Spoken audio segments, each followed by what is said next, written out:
দেখুন পাহাড়িদের দীপাবলির জন্য মাটির প্রদীপ তৈরির প্রক্রিয়াটি কতটা অনন্য। প্রথমে আমার প্রিয় বড় ভাই পাহাড় থেকে মাটি খুঁড়ে বাড়িতে নিয়ে আসেন। এটিকে পিষে একটি সূক্ষ্ম গুঁড়ো করা হয়। তারপর এটিকে জলের সাথে পুঙ্খানুপুঙ্খভাবে মিশ্রিত করা হয়। তারপর এটি একটি সূক্ষ্ম সুতির কাপড় দিয়ে ছেঁকে নেওয়া হয়, যাতে কোনো নুড়ি এবং পাথর সরে যায়, যা নরম কাদামাটি তৈরি করে। তারপর এটি ঢেকে রাখা হয় এবং জল আলাদা করার জন্য রেখে দেওয়া হয়।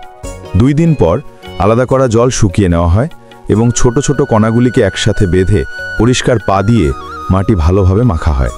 তারপর এই কাদামাটি একটি চাকার ওপর রাখা হয় এবং ধীরে ধীরে একটি ঘূর্ণায়মান চাকা ব্যবহার করে একটি সুন্দর প্রদীপ তৈরি করা হয়। এইভাবে সমস্ত প্রদীপ তৈরি করার পরে এগুলিকে ছায়ায় রাখা হয়, যাতে ফাটল না পড়ে শুকিয়ে যায়।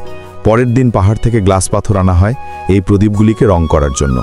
তারপর ছাই এবং জল যোগ করে একটি পাতলা পেস্ট তৈরি করা হয়, যাতে প্রদীপগুলিকে একটি সমৃদ্ধ প্রাণবন্ত রং দেওয়া হয়। প্রথমে প্রদীপগুলিকে রং করা হয় এবং ঘোরানো হয়। তারপর সেগুলিকে রঙে ডুবিয়ে ধীরে ধীরে সরিয়ে ফেলা হয়। এই প্রদীপগুলি এখন সাধারণ দেখায়, কিন্তু রান্না হয়ে গেলে এগুলি ঝলমলে হয়ে ওঠে। 2 দিন ছায়ায় শুকানোর পর সেগুলি সাবধানে একটি লোহার পাত্রে রেখে আগুন জ্বালানোর জন্য একটি চুল্লিতে রাখা হয়। তারপর চুল্লির মুখটি সিল করে আগুন জ্বালানো হয়, যা 2 দিন ধরে চলতে থাকে। চুল্লি ঠান্ডা হওয়ার পর মুখটি খুলে সাবধানে বাতিগুলি সরিয়ে ফেলা হয়। এই কাজের জন্য অনেক পরিশ্রমের প্রয়োজন।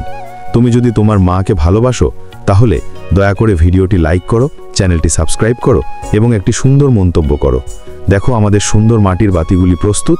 তুমি এবং আমার বাতিটি 10-এর মধ্যে কত নম্বর দেবে? এই বাতিগুলি কে চায় তা মন্তব্যে জানাও। দয়া করে চ্যানেলটি সাবস্ক্রাইব করুন, লাইক কমেন্ট শেয়ার করে উপকার করুন।